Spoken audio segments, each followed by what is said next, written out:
I didn't actually record that. Welcome, ladies and gentlemen. How did that happen? Here we go, we've started. It's live on there, though. It's there on there. You pressed record. You said it was recorded. I thought I did. I mean, maybe it done the Jedi mind trick on me. Damn it. Ladies and gentlemen, welcome to the George King Talks podcast. Sorry, YouTube, that you're listening. You have to hear this twice if you're watching it on the video. And we've got a little story about the video. We'll talk about that in a while. That's coming up later in the show. We was talking about conspiracies and vaccines and so on. So last week, and YouTube decided to take the video down. But we'll get back into that later on. We started this evening with Ollie's cologne, smelling nicely, but it's not actually cologne. It's a gel. Yeah. A gel. And it's it reminds me of...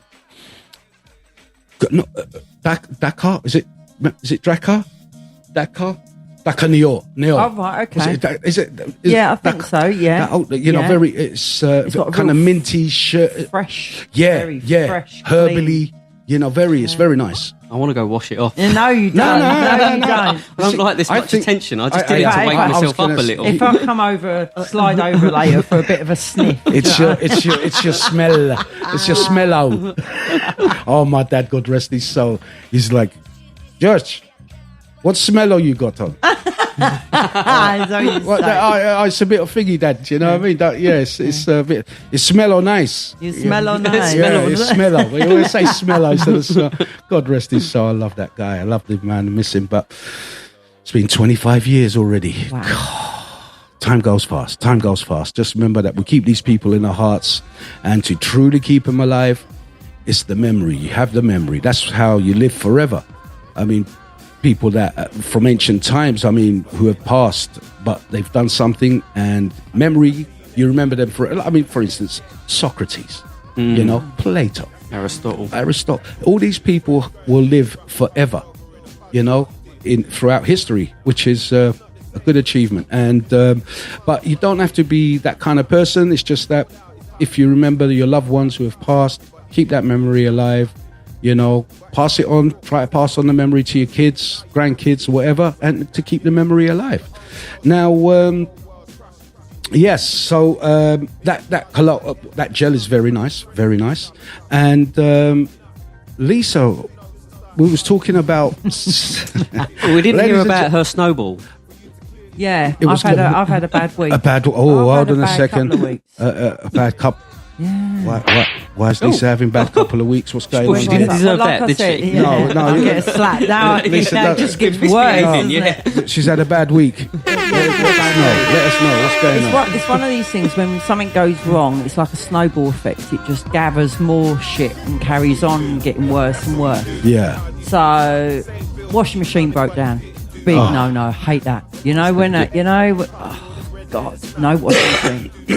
So that's a pain. So obviously they can. I bought a new one, but they can only deliver it between 7 in the morning and 7 at night, which is fine if I'm home. But I'm not. I'm at work all day, and it's not exactly something small. They're going to leave it on the doorstep and walk, aren't they? So I've had to get a Saturday. Ollie Hermes do that. They just dump shit and off we go. Yeah. So I've got a Saturday delivery. Couldn't get tomorrow, so I've got next week. So I've still got another week with no washing machine.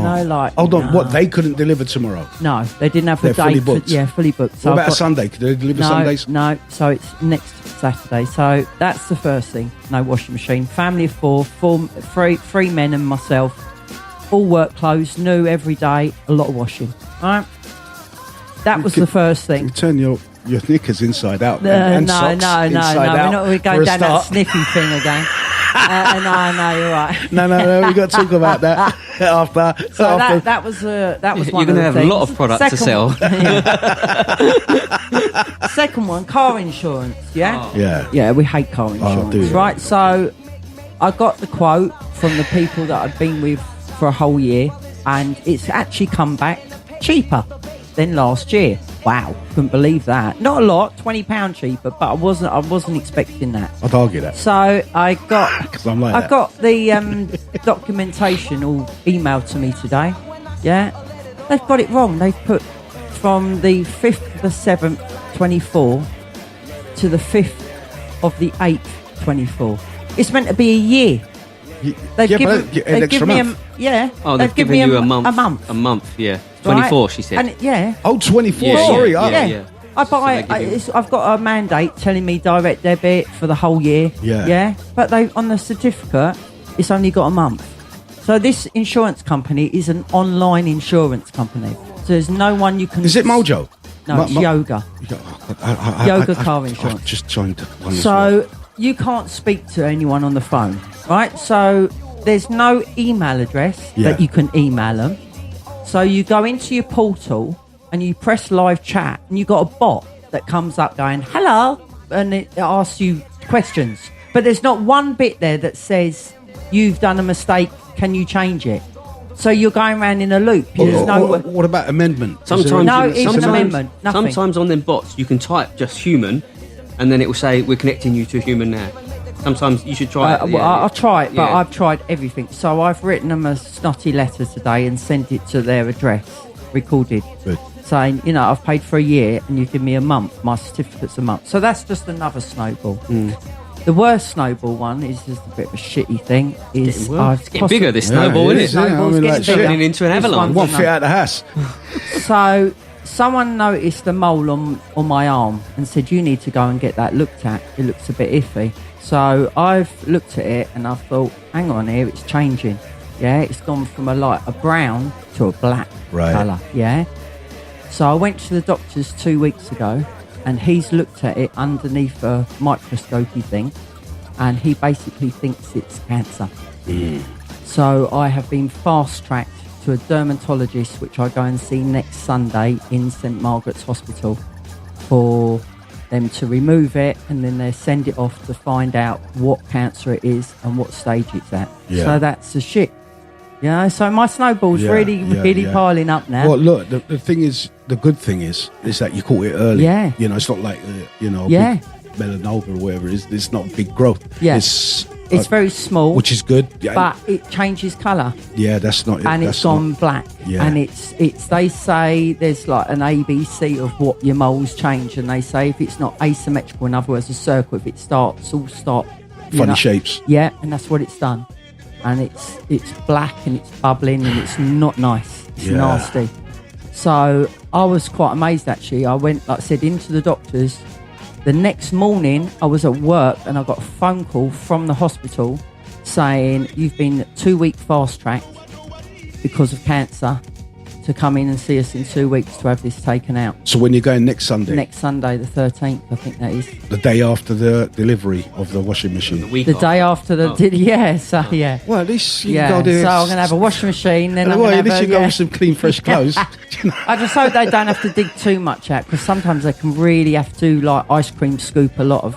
You know? I mean, I had in my mouth something like that, and I'm a smoker. Did you? Yeah. And it was this probably... they said it was an ulcer, right? The doctor.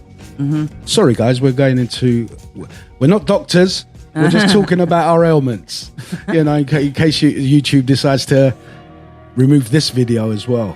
Again, we'll go back into that story in a while. And it was a lady doctor. It had to be a woman. And she's looking at me, and I'm like, "What's this, doc?" She's looked in my mouth. "Oh, it's an ulcer." I goes, "No, it's not an ulcer." She goes, "How long have you had it?" I goes, "It's been coming and going in the same spot for over a year." Wow. 2 years near enough. Yeah. And I know what an ulcer is. An ulcer comes, goes. Yeah. That's it. Unless there's those people that have it in a real bad ulcer attack. Some people get these things, So, but no, I don't have any of that. And I'm like, yeah. So it's not an ulcer. She goes, "It's an ulcer." I goes, "You know what? It's not." And I'm telling her it's not an ulcer. I want to get checked out, because I'm a smoker. It's there. It doesn't go away. It stings at times. That's what it was for me that made me go to the doctor. I was getting pissed off with constantly stinging and being uncomfortable and stuff. And it was like it was probably like the size of your cancer. God forbid it's not your mole, but it was raised as well. Right. So, and she's still adamant it's an ulcer. she sent me. She decided to because I was going to kick off. Yeah.